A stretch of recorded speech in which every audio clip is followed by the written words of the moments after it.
Abuztuan prezioak zertxo bait moteldu dira, erregaiek izan duten berakadari esker, 8,3 merkatu dira uztailetik. Baina oroar bizimoduak gora egin du. Aurreko urtearekin alderatuz, etxeko gastuak dira gehien garestitu direnak. Tartean baita alokairua, argindarra eta gasa ere, 24% igoera izan dute. Eta zer esanik ez, elikagaiek, 13% garestitu dira eta. Adibide modura, esnea 25% garestitu da, olioa 24%, arrautzak 22%, ogia eta zerealak 21%, eta patatak ia 16%. Aurten ni melokoto ez probatu lehen. Gehiago begiratu bai. Nun erosi. Notamos que la gente viene y compra muchísimo menos. Igo egin behar dugu, bestela ez dugu ezer irabazten.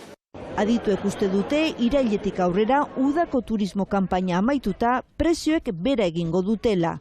Iraileko datuari begira litekena da, zertxo bait jaiste inflazioa, azteko eta behin, garraio asko merketu dalako. Baina oraindik salneurriek goiti jarraituko dute datorren urte osoan.